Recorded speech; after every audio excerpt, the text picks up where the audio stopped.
11 లక్షల ఇల్లు కొరకు వినతి పత్రం అంటే పూర్తి చేయమని చెప్పి అడగడం జరిగింది. బాగుంది. అందులో వాళ్ళు ఎంత డబ్బులు ఇస్తున్నారు, కేంద్ర ప్రభుత్వం ఎంత ఇస్తుంది, మీ రాష్ట్ర ప్రభుత్వం ఎంత పెట్టుకుంటున్నారు, అన్ని బాగానే ఉంటాయి. ఈ పథకాల పేర్లు వచ్చేసరికి రాష్ట్రంలో ఏ రంగాల్లో పాపం అమర్లైన్ చాలా మంది ఉన్నారు, లేకపోతే వీళ్ళందరూ ఉన్నారు. వాళ్ళు కాకుండా ఇందిరా మిల్ అని అవన్నీ ఇంకా మొన్న ఈరోజు కేటీఆర్ ఒక వార్త ఇచ్చింది. ఏంటంటే కేసీఆర్ కిట్టు ఇవన్నీ తీసేయడం జరిగింది, మా ఆపేస్తున్న పథకాలు కేసీఆర్ పేరు మీద ఉన్నాయని, ఇది కరెక్ట్ కాదు కదా, మేము వచ్చినప్పుడు మేము మారుతామా లేదా మళ్ళీ మేము మార్చాలా అనేది ఈ సంస్కృతి కాకుండా రాజకీయ నాయకుల పేర్లు కాకుండా త్యాగాలు చేసిన వాళ్ళ పేర్లు ఎందుకు మీరు ఎందుకు చెప్తారు? అవునా, ఇప్పుడు కేసీఆర్ కిట్ ఎందుకు పెట్టింది, మన శ్రీకాంత్ చారి కిట్ అని పెడితే తప్పేముండే, మీరు అప్పుడు ఎందుకు అడగలేదు? అరే మస్తుగా అడిగినాం.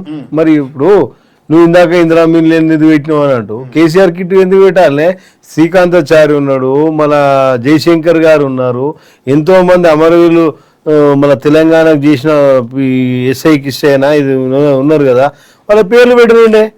కాంగ్రెస్ పార్టీ అధికారంలోకి వచ్చినాక రాష్ట్ర ముఖ్యమంత్రి గారు మంచి నిర్ణయం, గద్దర్ అవార్డు పెట్టలేడా అండి? గద్దర్ అవార్డు పెట్టి అరే బ్రహ్మాండమైన నిర్ణయం అండి. ప్రపంచం నిజంగా దీనికి నరేంద్ర మోడీ కూడా అబ్జర్వ్ చేసిండు. మరి ఇప్పుడు మీరు ఎందుకు పెడుతున్నారు? అదే శ్రీకాంత్ చారి, అదే వాళ్ళ పేర్లు ఎవరెవరైతే ఉన్నారో ఇప్పుడు వాళ్ళ అమ్మకు, శ్రీకాంత్ చారి గారి అమ్మకు కూడా మహిళా కమిషన్ చైర్మన్ నెంబర్ ఇచ్చారండి. రాష్ట్ర ముఖ్యమంత్రి గారు మంచిగా చేస్తున్నారు. మన అందశ్రీ గారికి పాడే మోసాడు అని అట్లాని కాదు, ఎవరికైనా చేయొచ్చు, అది మంచి నిర్ణయం తీస్తాడండి. మన అని ఒక ముఖ్యమంత్రి గారు ఆయన విగ్రహం పెట్టాడు, మన 5 సంవత్సరం చేశాడు, ఆయన పేరు ఆయన అందశ్రీ గారు, నాకు ఒక అన్నలాంటి వాడు, నాకు బాగా గుర్తుకొచ్చిందని.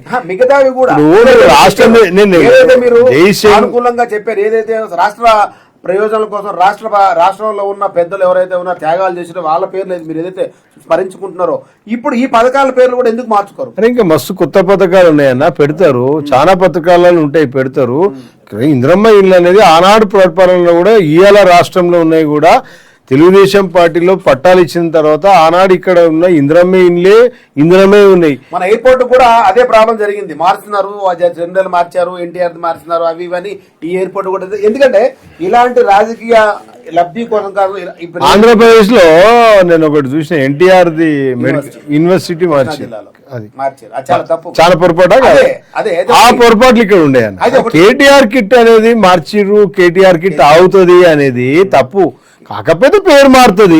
కిట్ ఎందుకు అవుతాయనా, కిట్ ఎందుకు అవుతుంది చెప్పి ఇప్పుడైతే ఆపిర్రని చెప్పి ఈ రోజు మన కేటీఆర్ అంటారు. వాళ్ళు మస్తు అంటారు, ఇంకా రేపు మస్తు అంటారు, నువ్వే చూడలేక కావాలి అంతేనా, మస్తు అంటాడు ఆయన. ఆయనకి ఏం చేయాలో ఇప్పటికైనా మంచి ప్రజాపాలన మంచిగా పోతుంది, రైతాంగం హ్యాపీ ఉంది, సన్నబియ్యం తింటుంది. పరిస్థితి ఎలా ఉంది?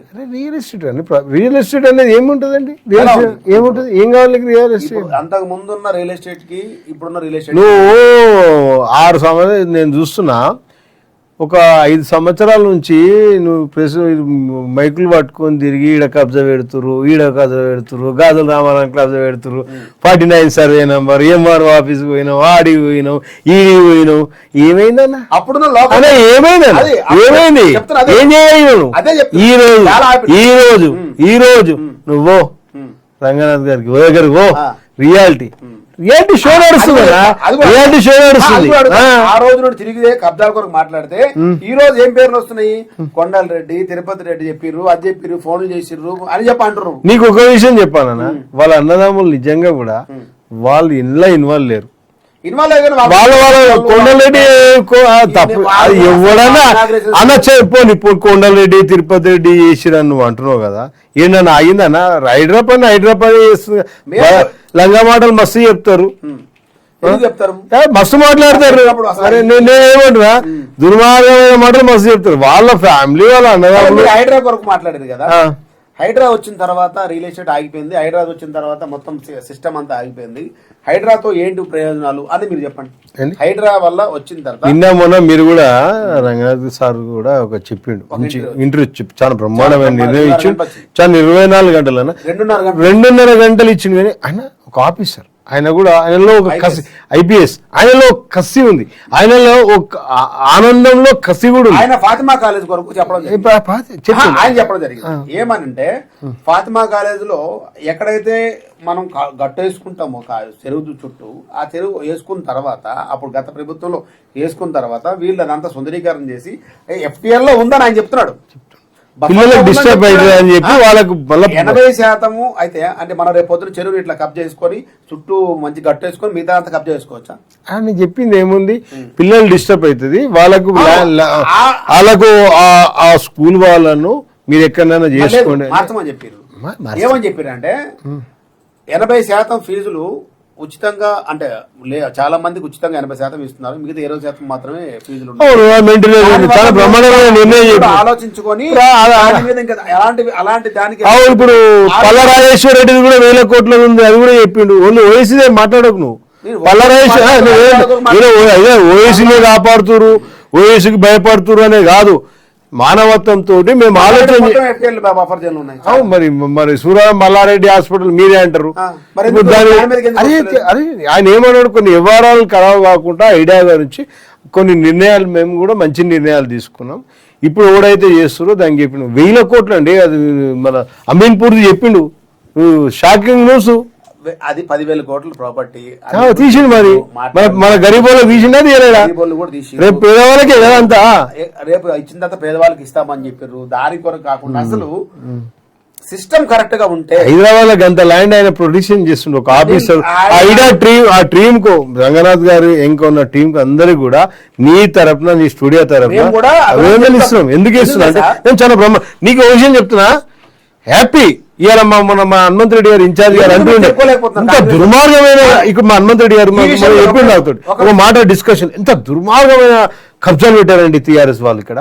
ఈ గాజుల రామారం చుట్టుపక్కల నువ్వు మనం నేర్పామంటే మేము ఎవరం నేర్పలే, నువ్వు పోయి మాట్లాడుకోవట తప్పు. కాంగ్రెస్ పార్టీ ఎప్పుడు లేదండి, ఈడ పట్టాలు ఇచ్చింది, దునియా పట్టాలు ఇచ్చింది,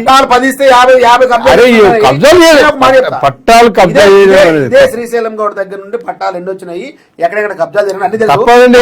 కవితా ఇంద్రారెడ్డి గారు అప్పుడు మంత్రి గారు తప్పు అన్న. మీరు చూడండి, రేవంత్ రెడ్డికి ప్రభుత్వం చేసిన మంచి పని ఏదైనా ఆ రోజు మండల అధ్యక్షుడు ఉండే హనుమంత్ రెడ్డి గారు కూడా వ్యక్తిగతంగా చెప్తున్నా, నీకు బాగా చెప్తున్నా, హనుమంత్ రెడ్డి గారు నాకు బాగా గుర్తుంది. మండల అధ్యక్షుడు ఉండి ఆయన సొంతం ల్యాండ్లా నువ్వు పోయి బాచిపల్లిలో కొనుక్కో, వాళ్ళ తండ్రి గారి పేరు మీద 3 ఎకరాల పట్టాలు ఇచ్చిండండి. నేను ఇవాళ ఎన్ని కోట్లు వస్తాయి అనుకుంటున్నావు? 3 ఎకరాలు. ఆ రోజు భూస్వాములు ఉన్నారు. అరే భూస్వాములు వస్తువులు ఉంటాయండి, అందరూ పంచారు కదా. నీకు గుణం ఉండాలండి, గుణం ఉండాలి. మీకు వరకు మంచి మాట చెప్తానండి. ప్రభుత్వం చేసే మంచి పని ఆయా నాయకులు ఎందుకు చెప్పుకోలేకపోతే హైడ్రా మంచి చేసిందని చెప్పుకోలేకపోతే ఎందుకు చెప్తున్నా? బరాబర్ చెప్తున్నాను. ముఖ్యమంత్రి గారు చెప్పుంటే ఒక నిమిషం వినండి, చెప్పుంటే హైడ్రా చేసింది మంచి పని మీరు కూడా చెప్పాలి, మీడియా వాళ్ళు మీరు కూడా చెప్పాలి. ప్రభుత్వం చెప్పేది ప్రభుత్వం చెప్తుంది, మీలాంటి మీడియా విలేకర్స్ కూడా చెప్పాలి. ఎస్, రేవంత్ రెడ్డి ప్రజాపాలన హైడ్రా విషయంలో టాప్ బన్ లో ఉంది. ప్రతి ఒక్క విషయంలో గానీ, ఇదే ఒక్క విషయంలో షాదీ ముబారకే గానీ, 200 యూనిట్లే గానీ, ఇప్పుడు కుద్లాపూర్ ఇన్ని సంవత్సరాలు ఇక్కడ మన స్థానికమైన ఎమ్మెల్యే మాట్లాడుతుండు కదా, టీఆర్ఎస్ భవన్ లో పోయి ప్రెస్ మీట్లు పెడుతున్నాడు కదా, ఎన్ని ఇచ్చిండే, ఏమి ఇచ్చిండు? ఈడ ఇందిరామీన్లు ఎన్ని వచ్చినాయి? నువ్వు రా, బస్సులో రా, ఎన్ని శాంక్షన్ అయినాయి, ఎన్ని తిరుగుకొని నాకు పట్టా ఉందని తిరుగుతుంది. ఎప్పుడో ల్యాండ్లు అయిపోయింది. అవునండి, దొంగ అని మస్తు పుట్టించుకుంటారు.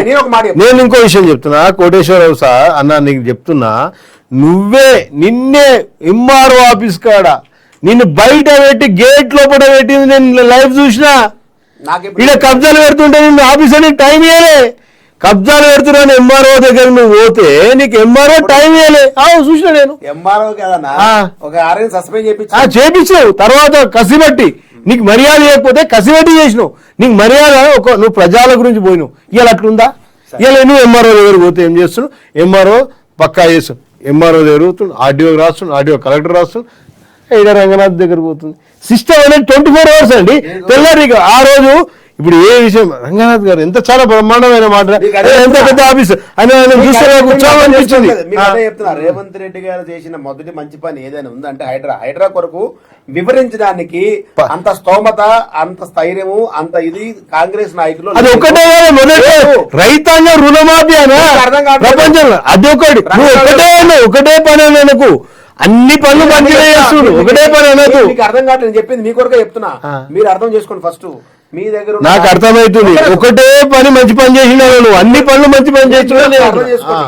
రాజకీయ నాయకులు ఎవరికి కూడా విశ్లేషణ చేసి వీటి మీద వివరణ ఇచ్చే పరిస్థితి వాళ్ళకి లేదు. ఎందుకు చెప్పండి? ఎందుకంటే రంగనాథ్ గారు చేసింది, ఇప్పుడు ఒక కాలువ ఉంది, ఆ కాలువ మూసేసి ఆ నీళ్ళు ఆపేసి అదంతా ఇప్పుడు మనకి బోర్ వాటర్ చూసుకుంటే ఒక జీడిమెట్లలో కానీ ఎక్కడ కానీ చూస్తే ఒకప్పుడు ఎట్లుంటది అంటే నీళ్లు కడుక్కోవడానికి కూడా ఇబ్బందే ఉండే.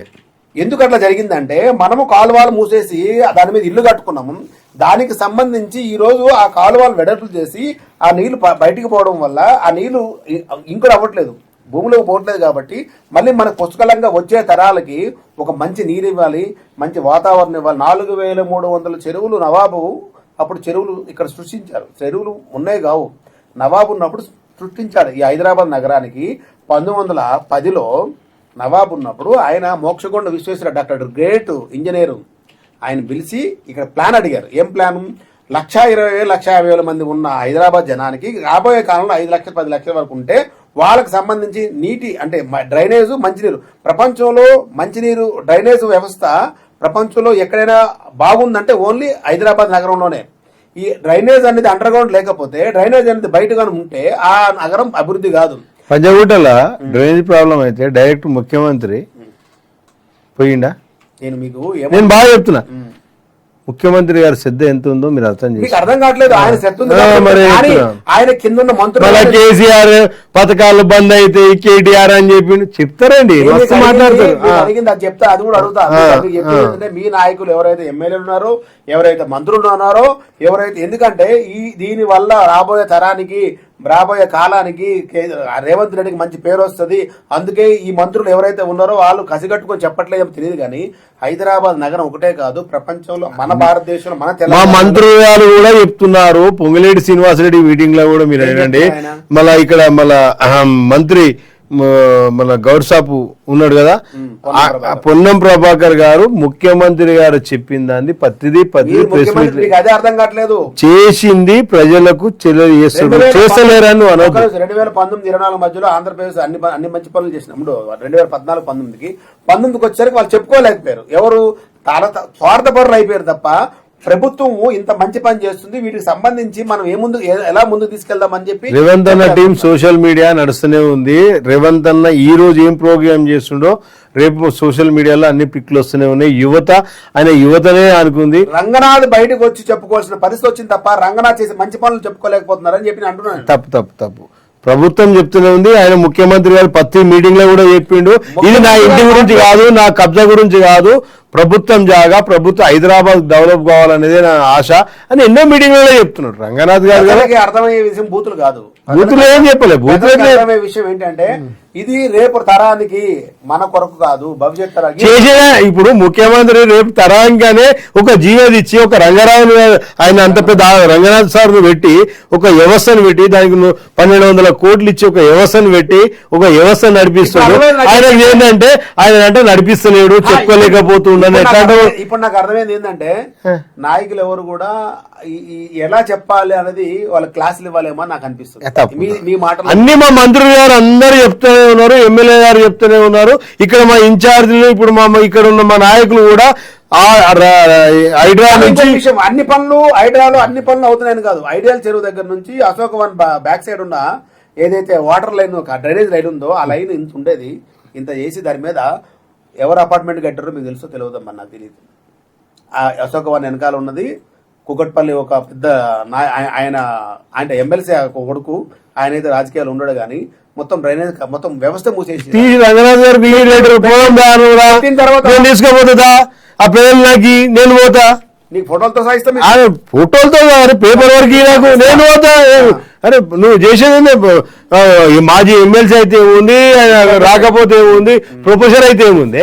మీరు ఇందాక ఒక మాటలో ఫస్ట్ లో మీరు కూడా ఒక మాట అన్నారు, నాగార్జున గారిది ఎన్ కన్వెన్షన్ గులగొట్టినప్పుడు కక్ష అన్నారు, తప్పు. ఆయన్నే వచ్చి సరెండర్ ఎవరు అనలేదు. ఎందుకనలేదు అంటే నాగార్జున ఆల్రెడీ కోర్టులో 10 ఏళ్ళ స్టే నడుస్తుంది. దానికి సంబంధించి ఇది ఆ విషయం కూడా నేను చెప్తా. కోర్టులో స్టేకి వెళ్తారని చెప్పి వీళ్ళు నోటీస్ ఇవ్వకుండా డిమాల్షన్ చేస్తారు. ఎందుకంటే నోటీస్ ఇచ్చిన తర్వాత ఆయన అర్థం చేసుకొని ఇచ్చి సరెండర్ చేసి నాగార్జున ఎందుకు నాగార్జున తప్పు 10 ఏళ్ళు అనుభవించారు దానికి ఆల్రెడీ మస్తు అనుభవించారు. అట్లా చేసారు. నేనేమన్నా ఆయన అనుభవించిన దాకా ఎన్ని బాధలు పెట్టిన టీఆర్ఎస్ పార్టీ మీకు కూడా తెలుసు. సరే, ఇందాక మీరు ఒక విషయంలోన సాది ముబారక్ కళ్యాణ్ లక్ష్మణ్ మీరు అడిగారు. ఇందాక మాట్లాడుతూ ఇన్ని చేశామని. ఇప్పుడు 4 వారాలు హైకోర్టు స్టే ఇచ్చింది.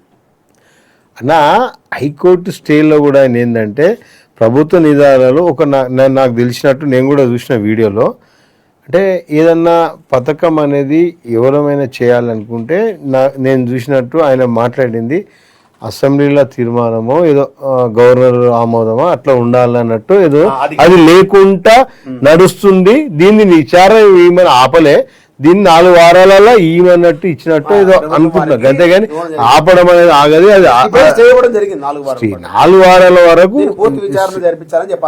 అన్నారు. దానికి ముఖ్యమంత్రి గారు అన్న దాన్ని ఎలా చేయాలి, ఇంకా పర్మనెంట్ చేస్తాడు, పొక్తా చేస్తాడు. అట్లా కూడా ఎట్లా చేయాలంటే కళ్యాణ్ లక్ష్మి సాది ముబారక్ అనేది 2014లో మొదలైన బీఆర్ఎస్ వచ్చిన తర్వాత ఒక 5 ఏళ్ళు 6 ఏళ్ళు 10 ఏళ్ళు పెళ్ళైన కూడా మళ్ళీ ఫోటోలు దిగి డబ్బులు తీసుకోవడం జరిగింది. అందుకొరకు ఏంటంటే ఇప్పుడు నడుస్తుంది నిజమైన అర్హులా కాదా, వాళ్ళ వెరిఫికేషన్ ఏంటి, వాళ్ళు ఏ ఇంట్లో ఉంటున్నారు, వాళ్ళ పరిస్థితి ఏంటి, పెళ్లి మీరు తులం బంగారం ఇస్తారా, ఆ తులం బంగారంతో ఎప్పుడు ఇస్తారో తెలియదు. ఆయన ఇంటికి పంపించిండు అనేది కాదు, ప్రజలు నిర్ణయం, ప్రజల ఇప్పుడు ఆయన దురపాలన టైం ఇవ్వకపోవడం కలవకపోవడం. ముఖ్యమంత్రి గారు మాకున్నారు, మాకు అందరు కలిసి అప్పుడు దొరపాలన ఇప్పుడు రెడ్డి పాలన చాలా తప్పది. ప్రజాపాలన ప్రజల వద్దకు వచ్చే పాలన. వెనకాల ఎప్పుడు నిలబడే సగం మంది రెడ్లే కనబడుతున్నారు. చాలా తప్పు మాట్లాడుతావు శ్రీనివాసరెడ్డి నిన్న మొన్న. అరే ఏం మాట్లాడాను భలే మాట్లాడుతావు. ఆ లోకల్ ఎమ్మెల్యే ఇప్పుడు నాగార్జున సాగర్ ఎమ్మెల్యే జానారెడ్డి కొడుకు, దాని శాఖ మంత్రి ఉత్తమ్ కుమార్ రెడ్డి. పోతా అన్న ఎట్లా మాట్లాడుతావు ఇప్పుడు? నేను అనుకున్నాను మీరంతా నాయుడుసు. మీరు ఉదాహరణ చెప్తున్నా.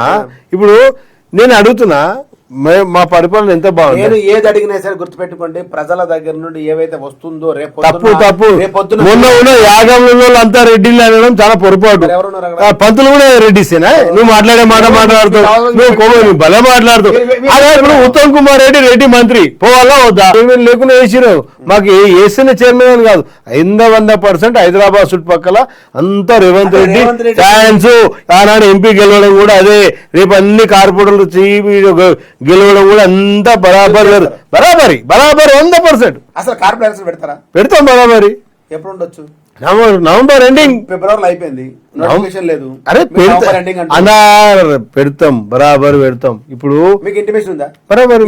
మీరు రేవంత్ రెడ్డి గారి ఇంటికి వెళ్ళినప్పుడు రేవంత్ రెడ్డి గారు కారులో మీకు తీసుకుపోయారని సమాచారం అంటే మాకు తెలుసు ఉన్నది. అసలు మీరు ఏమైనా ఇట్లాంటి విషయాలు ఏమైనా మాట్లాడారా? ఆయన నవంబర్ ఎలక్షన్స్ అని పక్కా చెప్పిండు. ఆయన ఏంటంటే ప్రతి గ్రామంలో మ్యాక్సిమం గుడిసె లేకుండా ఇల్లు ఇవ్వడం అనేది పెద్ద ఎజెండా పెట్టుకున్నాడు. ఇన్నేళ్ళు 60 ఏళ్ళ కాంగ్రెస్ పాలనలో ఈ మిగతా ఈ పాలనలో ఉన్న గుడిసెలు లేకుండా అంటే ఇప్పటికి కూడా తిండి లేకుండా ఉన్న వాళ్ళు కూడా ఉన్నారు చాలా మంది.